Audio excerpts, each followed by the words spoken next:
Hello, welcome to another episode of the Cool Tools Show and Tell. Our special guest this week is Natalie Buda Smith. Natalie, would you like to introduce yourself to our audience? Sure thing. As you mentioned, I'm Natalie Buda Smith. I'm coming to you. I'm recording in the Washington, D.C. area. And I am a lifelong designer. Been designing most of my life. And I'm currently now working at the Library of Congress. And I am looking forward to sharing some tools with you. Well, I look forward to hearing it. I have a deep love for library. It was my very first job ever. I worked as a page in our public library. Oh, wow. That's amazing. And Yeah. so I have a really deep-seated love of libraries. My first assistants, I got my assistants, first two from the library world. They were library majors. So I am looking forward to this conversation. So Nellie, tell us about one of your favorite tools, your first on the list. Right. So I'm going to start with one of my favorite tools, and I'm going to share it here for video, but I'll talk through it for those that are listening. One of my favorite tools is the newspaper Navigator. And this can be Newspaper Navigator. Okay. Yes. And this can be found at news-navigator.labs.loc.gov. And what it is it is a way to search for images from historical newspapers. And so machine learning was used in order to train a model and then build a search engine on top of that. But what you can actually do is use simple keyword searches to look for images that are in newspapers that we collect at the library. It's the range from 1770 to 1963, and they're American newspapers. There's over 21 million pages in there. Okay. So it's a really wonderful tool, especially all of this is in the public domain now. So that, let's say that you wanted to create a piece of art or create a work, and you want historical images in there from a specific time period. It's a great resource. For example, we were looking at cats recently. And so the images of cats in the 20s are so interesting as compared to cats today. So it's just a really great resource for both doing research, but also for creators, because you can actually find some really interesting historical images that you can use in works. Well, are these images not findable if you were just to Google them, or is it just that they are more easily found?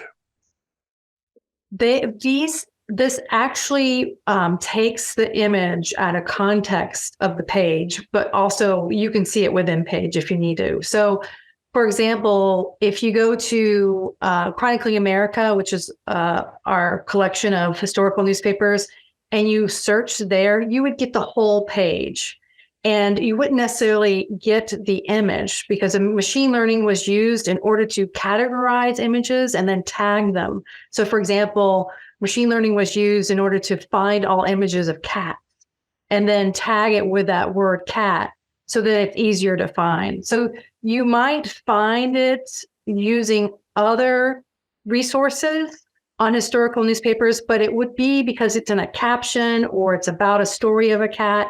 So what this allows you to do is to find images a lot easier, because machine learning has decided what the topics are. So those topics really help you winnow in and find images. And again, it's primarily slanted towards finding images rather than text. Yes, Newspaper Navigator is for images. And then we have Chronicling America, which is another application or tool that's on lfc.gov. If you're looking for text, especially a lot of people doing genealogy work, if you're looking up like where your town, maybe your family was from, you can actually search text there really easily. But this one focuses specifically on images, because those can be a bit harder to find when it comes to a keyword search. Right. And to your knowledge, what percent of the old U.S. Newspapers would be included, would have been digitized into this library? Was it like maybe only 5%? Is it 25%? Is it most of them? What's your guess? Right. I would have to guess there, mainly because I know we have over 21 million pages in the collection. Again, we have newspapers that were very well known. We also have very eclectic newspapers. So some communities had local newspapers, or some communities like that were formed around ethnic communities had newspapers, and those are in there. So there are multiple languages as well. But I can't give you a solid number because I don't know what we don't know. But we do have a lot. And most likely we have the largest collection of historical newspapers than anyone else. You mean physically as well as digitally? We do have a lot of the physical collections, but there was a certain point of time where newspaper, as you may remember, newspaper design and publishing shifted from a print-based model to a digital model. So with that, we also changed the way that we collect newspapers. So today, we get most of our newspapers via digital submission and not physical submission. Okay. Well, this is a great resource for maybe designers and other people who are interested in illustrative material. And it sounds like whether or not those kind of images are, say, foundable or findable with an image Google search, they certainly sound like they'll be easier to find this way with the newspaper navigator. So, Natalie, what's the second tool that you would like to share with us? The second tool is a tool called, and let me bring that one up as well. It's called Citizen DJ. And I really, really like this one. And this one is at the URL citizen-dj.labs.loc.gov. And I'm going to share this as well. And this one is a audio program, and you're able to make your own music using free-to-use audio and video materials. So the page that you're showing is on page for Citizen DJ, and I guess it maybe has a little bit of a sample to listen to at the very beginning. Otherwise, there's not much else going on this page. I can scroll down here. Scroll down here. Yeah. Where you have I guess mostly what you're doing is getting access to copyright free or other kinds of sound clips at the Library of Congress. Is that primarily what it is? Yes. So they're free to use sound. So the rights are free to use. Yeah. And so you could download these sounds and use them with your own mixer or, for your projects in any way that you like. But also we have a way for you to use an application in this tool to actually do some remixing if you'd like. And so some people would just want to experiment and they don't have equipment at home. So you could do either one. Are you able to make a quick demo of that? So you start with, we pick a collection here, and you can see we have a lot. So we have jazz, we have blues, we have opera, which is kind of interesting. We have lectures, we have speeches. Okay. And we have, these are government films. This is one of my favorite. So you have just the audio track of some films. Yes. And so I clicked on the remix button. Again, you can explore the sounds first. Sure. And then click the remix, or you can go and just download the sounds if you like. Right. So you click the remix, and what we see on the page is a whole bunch of kind of like an iconographic representation of different samples. Sample river. There's another one, a kick or a hi-hat. These are percussion. And then you have different choices about muting it or just hearing it solo or downloading it. Okay, so these are pretty typical things. So what would be, are you going to pick one and try and do something? Yeah, so you can pick one of the items to sample. Right. Then you can also pick if you want to have a drum pattern. So here's some 90s hip hop beat patterns. So you're doing a remix. You're taking that sample with a drum pattern and adding them together? Yes, and then I can continue to add more and more if I want. Okay. And then you can, let's see, and then you can change the BPM if you Right. want. And then let's so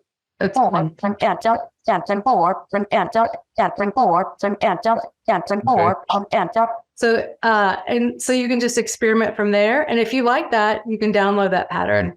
Okay, cool. Citizen DJ. So basically, it's access to the Library of Congress, public domain kind of sound clips that you can kind of play around with. Exactly. And there's a lot here to explore. There's this is going to take a little while to load all these sounds, but there's another way to actually explore than the homepage that I showed you. But there's a lot of different, I'm trying to get back there, a lot of different interesting collections. So if you're looking for an eclectic sound, you could definitely find it on this page. So this is a really great resource. Sure. Yeah. No, it's and there are, while I think, it's maybe not hard to find visual libraries, having these what we might call legacies or historical sound libraries is a really great thing that are not that common. So, well, great. Okay, so Citizen DJ. All right, thanks. So, and both of those sites are free. They're tax dollar supported, and working with public domain, meaning you can remix and do whatever you want with them, which is really fabulous. Mm-hmm. So, Natalie, what's a third tool for you? So the third one I have here is more of the image set, and I'm gonna show you this one. I really enjoy seeing these. A new set comes out every month. This is a free to use and reuse, and they're thematic collections and of images. So there's images. There would be, here's one I'm looking at. It says nurses and nursing. So there would be vintage historical images, maybe photographic, maybe illustrative, around a theme. So you have different themes, and you're not necessarily, the library is not necessarily adding any new materials. They're just kind of gathering together into sets, or portfolios, or. Yes, our collections are so large right now. I think we're over 24 million items online. Okay. So sometimes it can be, when you start looking around, if you know what you want, you can usually find it, but sometimes people like to discover. And so this is just another way to discover what's there. One of my favorites is a really cute birthday collection.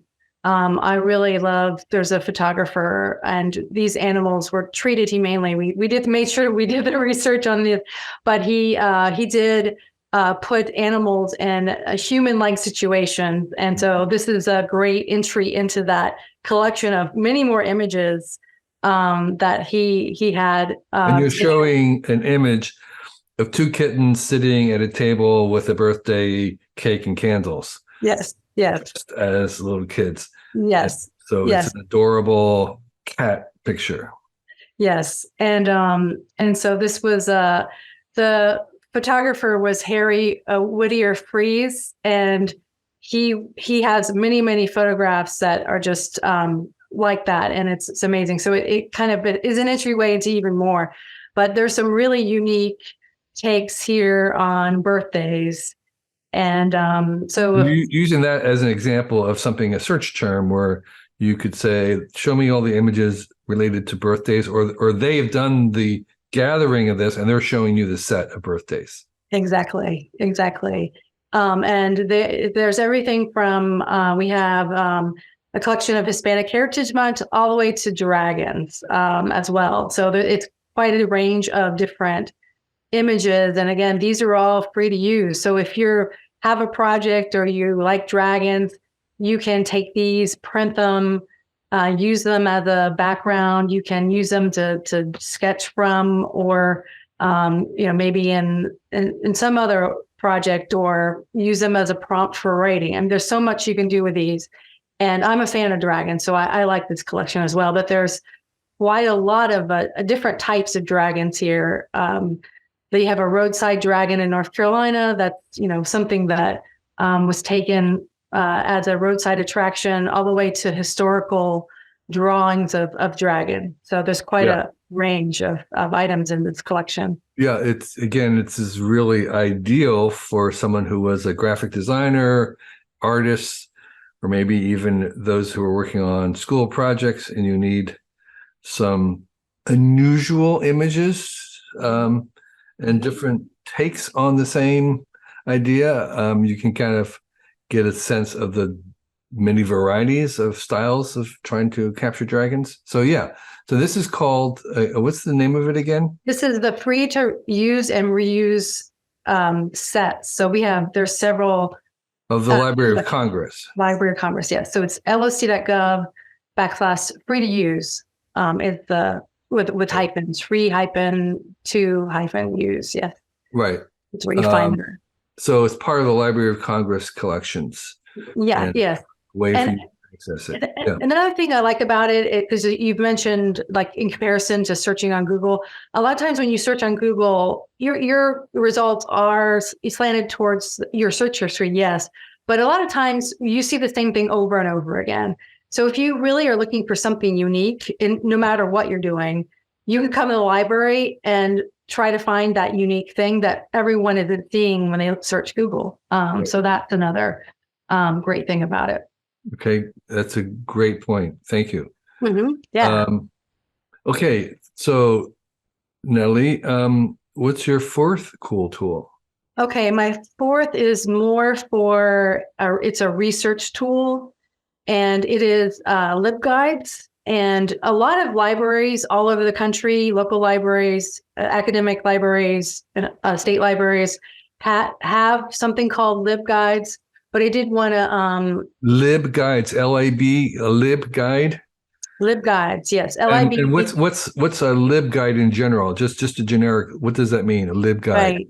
It's really a reference guide. So it's an orientation to a topic or a subject that librarians have gone through and validated that these are trustworthy sources, these are reliable, they're longstanding, and they're actually good quality. So, it's a vetted list of sources instead of Googling or accessing a chat where you don't know how reliable the answers are. This is one where human librarians have gone through and vetted the sources.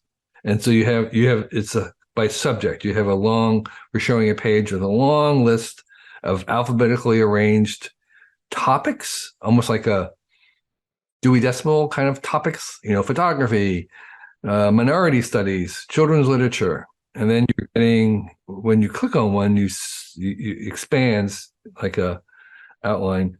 You get subtopics, and maybe a couple dozen under each one, or a dozen or so. Yes, and they continue to grow, and we continue to add subjects and items underneath them. But yes, once there's a bulk of reliable and vetted sources, then there is we add that. But yes, it's that's a good. So if you randomly pick on, you have physics and astronomy open, and you do snowflakes or solar eclipses. What happens when you click on one of those? It's sort of it's like a little essay. Yes, it's really like a online guide, and so there'll be an introduction to the topic. And it might have some history there, and so it's almost like an encyclopedia in some ways. Yes, it's sort of like it's like a Wikipedia almost. Yeah. Yes. How might it differ from a Wikipedia page? One is that it's been vetted, and so experts have weighed in. And I know some people will say Wikipedia is, but these are based on things that are vetted very, very strongly. And we also know the sources of information. We can point to the sources of information and have either access to it or know that it's a sustainable, long-lasting resource. So this information is less ephemeral than a lot of Wikipedia information is. I would describe it that way. And this page lists this as research guides. You mentioned LibGuides, but they're calling them research guides. Yeah, here it is a research guide. But the kind of the cool term is LibGuide Okay. to make it sound a little bit more accessible. But we do have books, and this topic, for example, was probably of interest for young readers. So we have a section for young readers as well. Journal articles, If you internet click on resources. journal articles, what happens there? Talking about the visual one. So there you have another page, and it's listing um, some, I guess, like a paper or some papers. Or they're discussing. We're looking into snow crystals, snowflakes. There's technical papers that are being cited. Yes, a mix here. Definitely technical papers. There's also here from Smithsonian Magazine, Scientific America. Right. So the paper and the call number. So if you're in a library and you want to hold the physical object, Right. but also the title, and there's a link. And these are again vetted as really the top articles for Right. snowflakes. And if you click on the Scientific American, just as an example about snowflakes, are you taken to the Scientific American site? Okay, they So don't. here I'm going to the catalog, and so that you can, because we It's just designed. giving you the bibliographic information. It doesn't actually give you the article.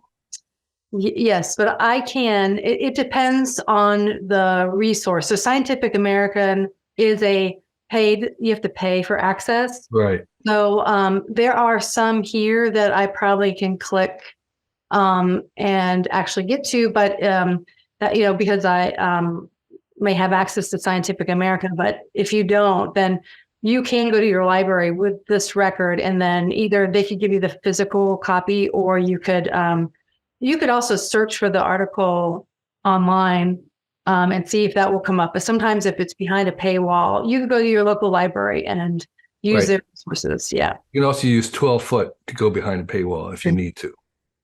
That's a site that we've reviewed in the past Oh, great. Okay. that allows you to, it basically accesses some of the archive Okay. versions of it, which aren't as protected. Right. So this is really another Library of Congress, again, free and available to everybody. Taking a huge advantage of this resources of all this now digitized material. And as you said, you're probably adding to it every day. We're growing exponentially. It's amazing the amount of resources we get and the amount of data that we get. Last time I checked, because I have to check all the time because it changes so quickly, we get about 1,200 physical items still at the library every day. And more of what we're getting every day is data that's being consumed, ingested, and sent over. So it's a lot. We process a lot. Well, thank you. I'm glad you're all doing that, and what a treat to have access to it from right here in front of my desk. There was a dream that we all had, at least I had, way back working in the library, Right. to be able to have access to this in the way we do. So thank you. So Natalie, do you have a passion project or a cause or a mission that you would like to share with the audience right now? Right now, I've been so, like everybody else, trying to understand AI and machine learning and how's it going to change my world, Right. and how's it going to change the work that I do. And it's really wonderful being at the library right now because I have access to all these resources. So one of the things that we're doing is, thinking about how AI is going to affect us and how do we do it in an ethical, transparent, and accountable way that's aligned with our values. Because, when we use machine learning and something's generated, we really see the value of being able to say, where did that come from? How did that, how did the machine learning produce that? How did it generate that? And one way to do that is to understand what data it was trained on, what data it may be processing. So that's kind of our obsession. It's the passion and obsession right now. is how can we be as transparent and accountable with these large amounts of data? And I know that's a challenge many are trying to take on and trying to understand, but it is a lot to try to keep up with. Okay. It changes so fast that it is. I feel like I'm riding a bicycle, but I'm on a super highway. So we have a really interesting. What's great about the library is not only the amount of data, we manage about 179 petabytes of data, which is a lot, but it's the diversity of the data. So it's not all structured data. It is in so many different formats that have been collected over decades. So we might have audio that Nora Zeal Hurston collected when she worked for the WPA that's been digitized, but it was digitized, let's say, in the 50s. We've had that audio data, along with the data that we're receiving from musicians that are copywriting their music. So it's not only the diversity. We have video, audio, PDF. We have image files. We have electronic book and newspaper format. But it's also over the years. So right. The diversity of the data is really interesting, and it's really interesting when it comes to training machine learning models, because a lot of the data that the ones we use have been trained on is really just scouring the internet. But the data that we have is so unique that it could really train in new and interesting ways. So we're kind of obsessed with that right now. Well, great. That's really wonderful. And I think it's very appropriately that you are, because as you concede, this is really the future of where we're going, particularly with information. So I'm glad you guys are there at the forefront, and not just capturing the past and working with the past, but also trying to think about the future, which is really fantastic. So thank you again for your suggestions and introducing us to this world that most people probably don't know of freely available materials. Getting access to it and navigating through it has been difficult, but these are some great tools that will help us. So thank you again. Thank you. Thank you very much. This year, our Cool Tools blog will be 20 years old, which means we've been posting something new every day for 20 years. It's only possible because of the very engaged and knowledgeable readers and listeners like yourself. You've kept this place going, and we are very grateful for you. With this idea of 20 years in mind, we decided to try an experiment this year, and I'm inviting our guests and listeners to join me on our Cool Tool Show and Tell, which is the program that you're listening to right now.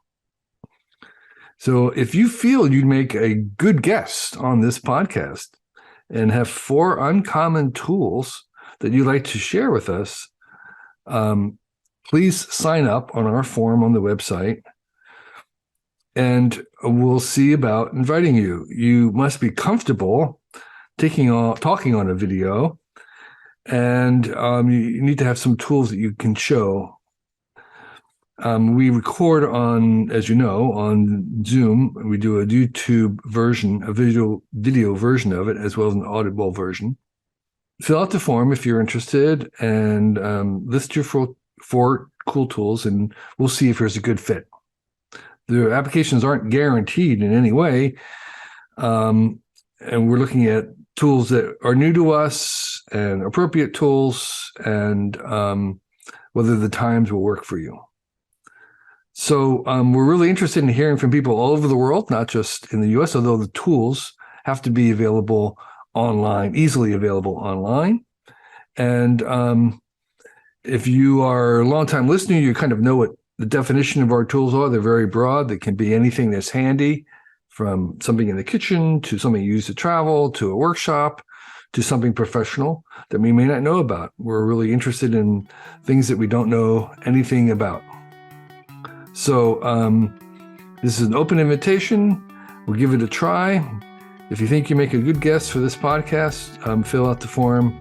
There'll be a link somewhere on our website. And we look forward to chatting with you. Thank you.